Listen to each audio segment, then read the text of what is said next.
এই নির্বাচন তো 26 হওয়ার কথা ছিল না। সংবিধান মানলে এই নির্বাচন হবে 29। 26 হয়েছে 24-এর কারণে। 24-এর সীমাহীন ত্যাগ এবং তিতিক্ষার উপর অসংখ্য জীবনের বিনিময়ে, অসংখ্য মানুষের আহত পঙ্গুত্ব বরণ করার বিনিময়ে এবং টানা 15.5 বৎসর বিপুল সংখ্যক মানুষের জীবনদান, তাদের খুনের বিনিময়ে, রক্তের বিনিময়ে, আয়নাগরের বিনিময়ে, জেল জুলুমের বিনিময়ে, দেশান্তরিত হওয়ার বিনিময়ে এই 24 সংগঠিত হয়েছে। আমরা 47, 71, মাঝখানে 52 আছে, 90 আছে। জাতির এই টার্নিং পয়েন্টগুলোকে যেমন আমরা ধারণ করি, আমরা সিরিয়াসলি ধারণ করি 24-কে। দুইবার দেশ স্বাধীনতার মুখ দেখলেও স্বাধীন নাগরিক হিসাবে এদেশের মানুষেরা তাদের অধিকার ভোগ করতে পারেনি, বরঞ্চ দফায় দফায় স্বৈর শাসন এই জাতির ঘাড়ে চেপেছে। দুঃশাসনের কবলে জাতি পিষ্ট হয়েছে। দুর্নীতির কারণে জাতি সরাসরি প্রত্যেকটি নাগরিক ক্ষতিগ্রস্ত হয়েছে। মানুষ অধিকার হারা হয়েছে। সর্বক্ষেত্রে বৈষম্য প্রতিষ্ঠিত হয়েছে। এই জন্য জুলাই যোদ্ধাদের মূল স্লোগান ছিল উই ওয়ান্ট জাস্টিস। আমরা সব ক্ষেত্রে সুবিচার চাই, বৈষম্যহীন একটি সমাজ চাই। এই সমাজ গড়ার জন্যই এবার এই নির্বাচনের সাথে আরেকটা নির্বাচন হয়েছে, সংসদ নির্বাচন এবং সংস্কার পরিষদের নির্বাচন। যে অর্ডিন্যান্সের কারণে এই নির্বাচন, একই অর্ডিন্যান্স বলেছে দুটি নির্বাচন একই দিনে হবে। একটা সংস্কার বিষয়ে জনগণের মতামত, গণভোট, আর একটা হচ্ছে সংসদ নির্বাচন হয়েছে। ফলাফল যেটা হয়েছে সেটা আপনারা দেখেছেন। আমরা দেশের বৃহত্তর স্বার্থে এই ফলাফল মেনে নিয়েছি, দুটো ফলাফলই মেনে নিয়েছি। একটি নির্বাচনকে আলাদা করে আরেকটি থেকে দেখার কোনো সুযোগ নেই। এই নির্বাচন দুটি একটি আরেকটি সম্পূরক। বরঞ্চ প্রথম ফাংশন শুরু হবে এই নির্বাচিত সদস্যদের সংস্কার পরিষদের সদস্য হিসেবে, এবং তারও কিছু মেয়াদ উল্লেখিত আছে। এই কাজটি সম্পন্ন হওয়ার পরে অটোমেটিক্যালি তারাই আবার সংসদ সদস্য হিসাবে ফাংশন শুরু করবে। এই জন্যে ওই একই অর্ডিন্যান্সকে সম্মান করে আমরা প্রথম দিনে দুটি শপথ নিয়েছি। প্রথম শপথ হয়েছে সংস্কার পরিষদের সদস্য হিসাবে, দ্বিতীয় শপথটি হয়েছে সংসদ সদস্য হিসাবে। আমরা দুই জায়গায় শপথ নিয়েছি, দুই জায়গায় আমরা স্বাক্ষর করেছি। কিন্তু দুঃখের বিষয়, এখন পর্যন্ত সরকারের দল প্রথম শপথটি তারা নেননি।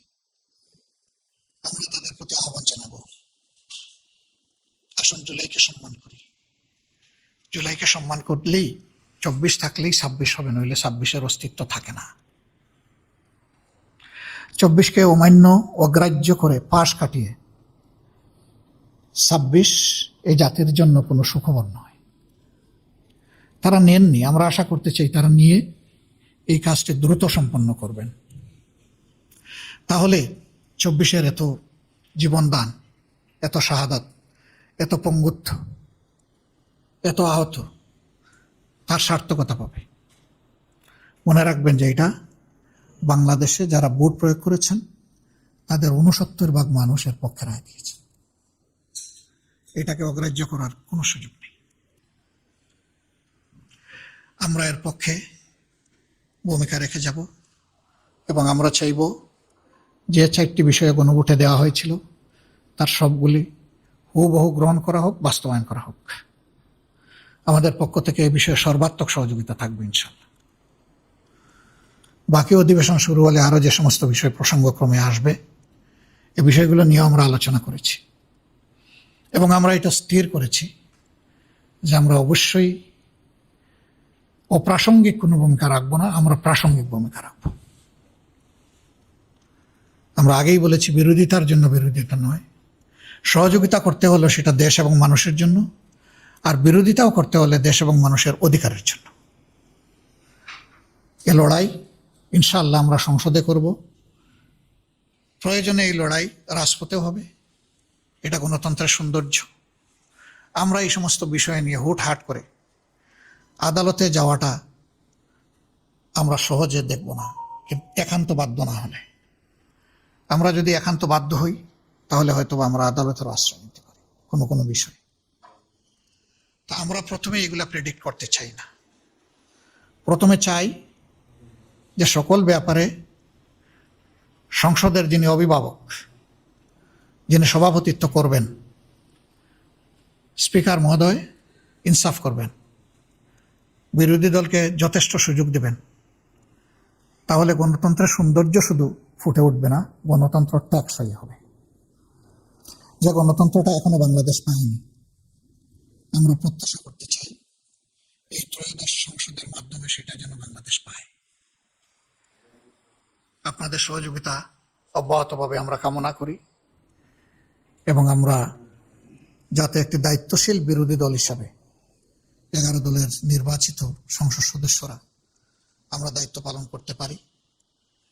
আপনারা দোয়া করবেন, সহযোগিতা করবেন। আমরা দেশবাসীকে আরেকবার কৃতজ্ঞতা জানাই।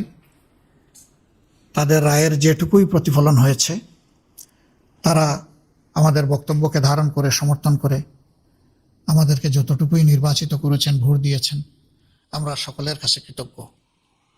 এবং এখানে আমরা আলাদাও করতে চাই না। এই নির্বাচনে সার্বিকভাবে অংশগ্রহণের জন্য আমরা দেশবাসীকে আন্তরিক অভিনন্দন এবং মোবারকবাদ জানাতে চাই। দেশের বাইরে যারা আছেন তারা আমাদের আত্মার অংশ। জুলাই পরিবর্তন, 71-এর মুক্তিযুদ্ধ, 90-এর গণ আন্দোলন, সকল ক্ষেত্রেই তাদের আন্তরিক সম্পৃক্ততা ছিল। বিশেষ করে জুলাইয়ের উত্তাল দিনগুলোতে শুধু বাংলাদেশ উত্তাল ছিল না, প্রবাসীরা যে যেখানে ছিলেন দুনিয়ার, তারা সম্পৃক্ত হয়ে গিয়েছিলেন, রেমিটেন্স বন্ধ করে দিয়েছিলেন। রাস্তায় বিভিন্ন দেশ আছে যেখানে নেমে মিছিল করা যায় না, তারা এগুলা ভুলে গিয়ে দেশের পক্ষে মিছিল করেছেন, কারাগারে নিক্ষেপ হয়েছেন, তাদের উপর শাস্তি আরোপ করা হয়েছে। আমরা তাদের ভূমিকাগুলোকে শ্রদ্ধার সাথে স্মরণ করি।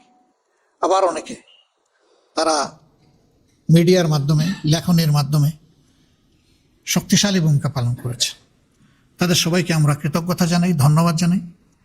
এবং একই সাথে বাংলাদেশের রাজনীতির মূল ধারায় আমাদের প্রবাসী ভাই বোনেরাও যাতে সম্পৃক্ত হতে পারেন, তার প্রথম পদক্ষেপ হিসাবে আপনারা জানেন আমরাই দাবি তুলেছিলাম যে প্রবাসীদের ভোটাধিকার নিশ্চিত করতে হবে। সেটা হয়েছে, বহুলাংশে হয়েছে, পুরোপুরি না হলেও এই শুভ কাজটার সূচনা হয়েছে। আগামীতে এটা আরও বিকশিত হবে আমরা আশা করি।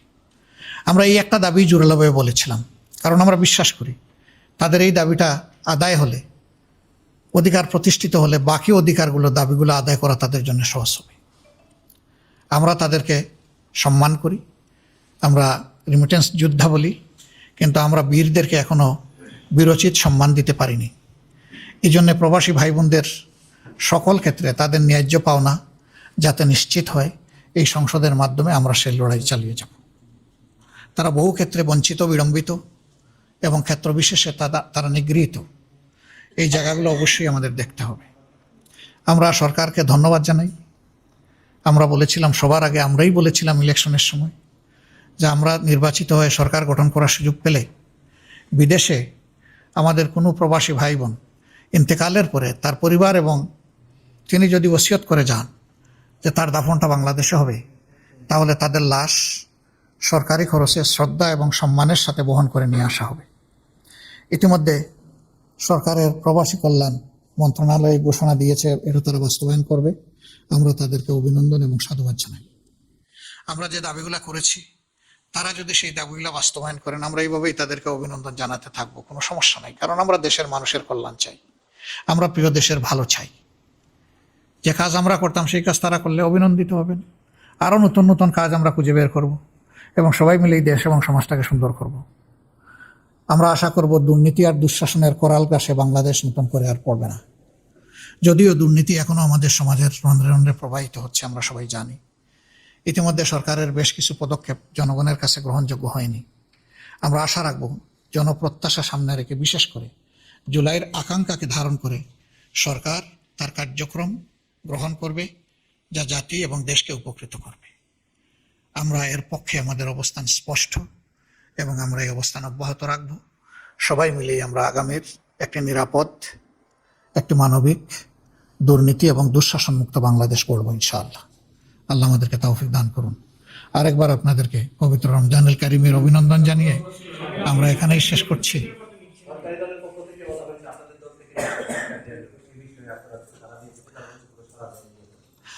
হ্যাঁ, তারা নন অফিসিয়ালি আমাদের সাথে যোগাযোগ করেছেন, কথা বলেছেন, আমরা তাদেরকে ধন্যবাদ জানাই। আমরা চাই জুলাই সংস্কারের যে প্রস্তাব, সেই প্রস্তাবটা পুরোপুরি বাস্তবায়ন হোক। এর আলোকে বিরোধী দলের যতটুকু পাওনা আমরা অতটুকু চাই, এর বেশি চাই না। ওই প্রস্তাবেই আছে যে একজন ডেপুটি স্পিকার বিরোধী দল থেকে হবেন। আমরা খণ্ডিতভাবে এটা চাচ্ছি না, আমরা চাই প্যাকেজ, আমরা চাই পিসমিল, পুরাটাই সেখানে গ্রহণ হোক, বাস্তবায়ন হোক।